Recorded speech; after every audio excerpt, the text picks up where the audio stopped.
네, 지금 새롭게 들어온 소식 관련해서 정치팀 조재영 기자와 얘기 나눠보겠습니다. 조 기자, 네.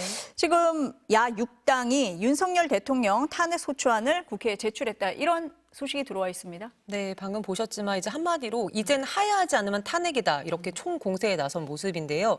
민주당과 조국혁신당, 또 개혁신당, 진보당, 기본소득당, 사회민주당까지 6개 야당이 오후 2시 40분 윤석열 대통령 탄핵 소추안을 국회에 제출했습니다.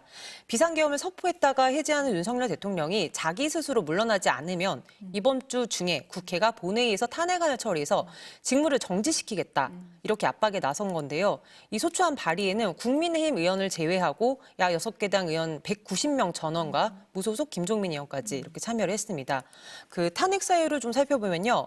헌법을 준수하고 수호할 책무가 있는 대통령이 오히려 헌법과 법률을 광범위하고 중대하게 위반했다 이렇게 얘기했고요. 또 이번 비상계엄이 실체적이고 절차적인 요건을 전혀 구비하지 못했다고도 지적을 했습니다. 그래서 헌법과 법률을 위반하여 원천 무효인 비상계엄이다.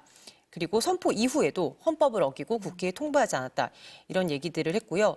또 민주당은 이번 비상계엄 선포와 관련해서 윤석열 대통령과 김용현 국방부 장관, 또 이상민 행안부 장관 이렇게 3명을 내란죄로 고발하겠다고도 했는데요. 지금 조국혁신당과 개혁신당 역시 윤 대통령은 내란죄로 각각 국가수사본부와 서울중앙지검에 고발했고요. 아무래도 그 대통령의 그 재직 중 불소추 특권이 있지만 내란 또는 외환의 죄에서는 이것이 보장되지 않기 때문에 이에 대해서 수사를 요구할 수 있기 때문에 진행하는 것으로 보입니다. 오후 2시부터요. 한덕수 국무총리, 정진석 대통령실 비서실장, 한동훈 대표 긴급 회동을 하고 있다. 이런 보도가 있습니다. 네, 맞습니다. 그 당정대 회동인데 아마 지금쯤은 회동이 끝났을 것으로 보이고요. 이제 오후 2시쯤 비공개로 긴급 회동을 가졌는데 비상계엄 사태와 관련해서 논의가 좀 이뤄졌을 걸로 예상이 됩니다. 이에 앞서서는 또 한덕수 총리가 오전 11시에 정부 서울청사의 국무위원들을 소집해서 내각 총사태 관련해서 논의하는 간담회를 가졌는데 여기서 국무위원 전원이 사의를 표명하기로 결정된 건 아니다. 이렇게 보도가 나왔습니다. 또 이때 한덕수 총리가 이제 국민께 드리는 말씀 이라는 이제 입장문을 통해서 내각을 통할하는 총리로서 작금의 상황에 이르게 된 모든 과정에 대해 책임을 통감하고 있다. 그런데 이제 마지막 순간까지 국무위원들과 중지를 모아서 국민을 섬기겠다. 또 이 시간 이후에도 내각은 국가의 안위와 국민의 일상이 한치 흔들림 없이 유지되도록 모든 부처의 공직자들과 함께 소임을 다해달라 이렇게 당부를 했습니다.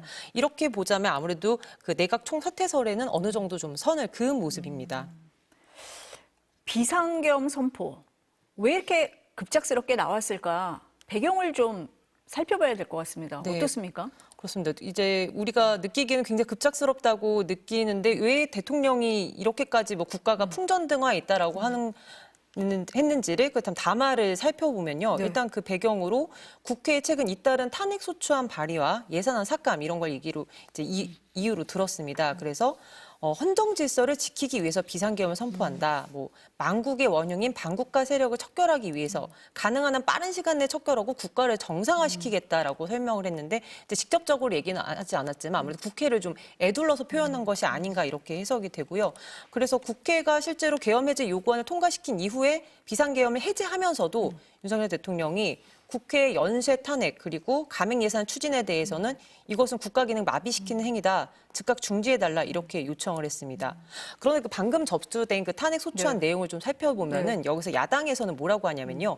윤석열 대통령이 본인과 가족에 대한 진상조사 또 특검 수사가 임박하니까 이를 회피하기 위해서 계엄령을 발령했다라고 탄핵 사유에 명확하게 지적을 하고 있는데요. 그래서 이제 국군을 정치적 목적으로 위법하고 부당하게 동원해서 국민의 기본권을 침해하고 또 유일한 계엄 통제 헌법기관인 국회를 군과 경찰을 또 불법적으로 동원해서 봉쇄했다. 이것이야말로 헌정질서 파괴 범죄다. 지금 탄핵 소추안에는 그렇게 사유가 들어가 있습니다. 근데 조 기자의 설명을 들어봐도 이게 비상계엄을 선포할 사유가 맞을까라는 의문이 여전히 들기는 합니다. 앞으로의 상황은 그럼 어떻게 흘러가는 겁니까? 네, 일단 민주당이 조금 전에 계엄 상황실을 구성하기로 했다고 발표를 했는데요.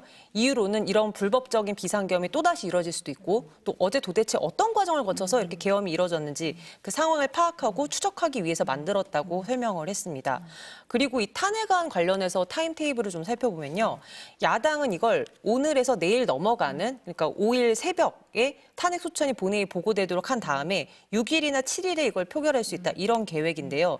그러니까 지금 발의를 해서 첫 번째 열린 본회의가 목요일 새벽, 5일 새벽 0시 1분에 열리면은 그때 보고하고 나서 24시간 이후 72시간 이내 표결하게 되기 때문에 어떻게 보면 6일 금요일 새벽 0시 2분부터는 표결이 가능하다. 이렇게 사실적으로는 이렇게 되거든요. 다만 야당에서도 이걸 정말 바로 표결을 할지 아니면 72시간 내에 할지는 좀 봐야 한다.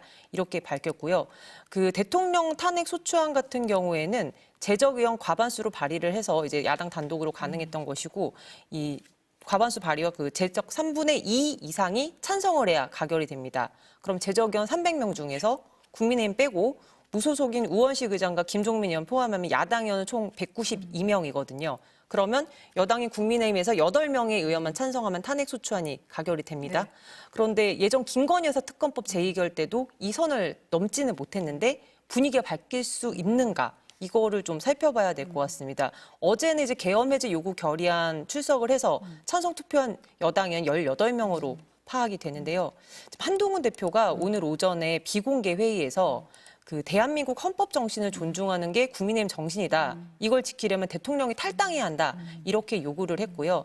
또 이것이 근데 추경호 원내대표는 또 의원총회에서 여러 가지 의견을 좀 들어보자 하면서 사실상 반대 입장을 좀 내비친 걸로 전해졌는데 실제로 이후 의원총회까지 거치면서는 대통령에게 탈당 요구하자 이렇게까지 의견이 모아지진 않았습니다. 내부에서 좀 의견이 복잡하게 엇갈리는 것 같은데 이걸 좀 살펴봐야 될 것 같고요. 그 탄핵안 접수하고 나서 천하람 개혁신당 원내대표가 한 얘기가 좀 의미심장한데 최소 6명 이상 여당 의원이 우리는 탄핵에 찬성한다 이런 의사를 직접 확인했다. 이준석 의원이 직접 확인했다 이런 얘기를 했거든요. 그래서 우리도 개별적인 좀 설득 작업을 충분히 하겠다고 강조를 했습니다. 또 국민의힘은 조금 전에 이제 비상의원총회를 오늘 밤 9시에 열겠다고 했는데 이제 오늘 밤 12시 이후에 본회의를 열고 탄핵 소추안이 이제 올라갈 것으로 예상이 되니까 이런 상황에 대비해서 반드시 전원 참석해달라. 그리고 또 잠시 뒤 오후 5시에는 국회 본청 앞 계단에서 윤석열 대통령 사퇴 촉구, 탄핵 추진 범국민 촛불 문화제도 이제 민주당이 시민들과 함께 하겠다면서 열릴 예정입니다. 지금 조 기자의 얘기를 들어보니까 국민의힘 내부에서는 아직 동일된 의견이 나오고 있는 것 같지는 않습니다. 그런데 야당에서는 어제 본회의장에서 투표에 참여했던 의원들이 같이 동조를 해주기를 바라는 그런 상황인 것 같네요. 네, 맞습니다. 네, 말씀 잘 들었습니다. 네.